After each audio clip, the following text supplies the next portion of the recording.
Kizungumza na waandishi wa habari leo mjini Moshi mkoani Kilimanjaro, baadhi ya madereva hao wamesema hawako tayari kujihusisha na maandamano yoyote yanayolenga kuchafua amani ya nchi. Sema wao kama watoa huduma wana wajibu wa kulinda amani na kutoa huduma bila kuvunja katiba ya nchi. Vurugu zilizojitokeza za baadhi ya ndugu zetu waliojitokeza kwa maana kuandamana, lakini kundi kubwa likohusishwa ni kundi la bodaboda na bajaji. Sasa sisi kama chama tumesema tuitane ili kutoa tamko letu kama maafisa usafirishaji. Chama cha wamiliki waendesha bodaboda na bajaji mkoa wa Kilimanjaro, kwanza tunapinga na tunakemea kwa dhati kabisa juu ya kilichotokea tarehe 29. Sisi tunasema si jambo jema.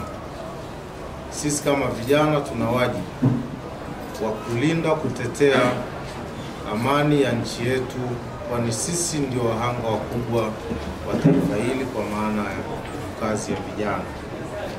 Amani ya taifa letu, mtu wa kwanza anayetakiwa kutekeleza wajibu wa kuilinda amani yetu ni mwananchi mwenyewe.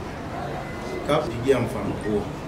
Tukicheza na amani yetu tukaipoteza, maana yake puto hili kwa maana ya amani ikitoweka inawezekana tukajuta.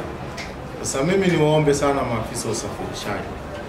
Kilichotokea sote ni mashahidi, ni siku 3 tu. Lakini waathirika wakubwa tumekuwa ni sisi. Hakuna aliyefanya kazi, hakuna aliyetoka, na kila mmoja alikuwa akilia kivyake. Upande wake mwenyekiti wa chama hicho mkoa wa Kilimanjaro Bahati Nyakiraria amesema uvunjifu wa amani ukitokea, waathirika wakubwa ni vijana waendesha bodaboda na bajaji kwa kupoteza maisha na kupata ulemavu. Iliyotokea uvunjifu wa amani ukitokea, wa kwanza kuathirika ni sisi, kwa sababu sisi ndio tunaobeba abiria wa kiwango cha kati, kuanzia kwenye bajaji na bodaboda. Sio raia wote wana magari yao wanaofanya shughuli zao kwa kutumia magari yao. Wengi wanatumia usafiri wa public, na usafiri rahisi ni bajaji na bodaboda. Kwa hiyo wengi walioathirika ni wale abiria wetu, lakini na sisi wenyewe ambao tulikuwa tunatumika katika usafiri huu. Kwa hiyo tuseme tu kwamba kwenye kilichotokea tarehe 29, waathirika wakubwa pia walikuwa ni sisi.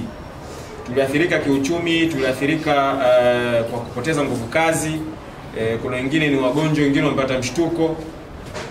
Lakini pamoja na hayo, ndani ya mkoa wa Kilimanjaro madhira yetu sisi yalikuwa ni madogo sana. Lakini tunakanusha kwamba sisi kama bodaboda ndio tulihusika kwenye fujo chache ambazo zilitokea katika baadhi ya maeneo ndani ya mkoa wa Kilimanjaro. Nao baadhi ya madereva hao wameeleza namna ambavyo waliathirika na vurugu iliyojitokeza Oktoba 29 katika baadhi ya maeneo mjini Moshi mkoani Kilimanjaro. Kweli hakuna swala linaloumiza watu kama swala la vurugu. Hilo hakuna atakayelipenda hata mmoja, kwa sababu ukianzisha fujo tayari amani ikikosekana. Sisi tusiangalie kile kilichotendeka, bali sasa hivi tuangalie tunakwenda wapi. Tuishi kwa amani, tushauriane wote kwa pamoja, tuzuiane kutenda uhalifu, tutoe taarifa, lakini tuhakikishe kwamba kile serikali anachotuelekeza na kutuagiza sisi kama wananchi, basi tukifuatilie, kutokana na kwamba wale ni viongozi na ndiyo jamii ambayo inategemewa kuishi katika amani na utulivu wa Tanzania.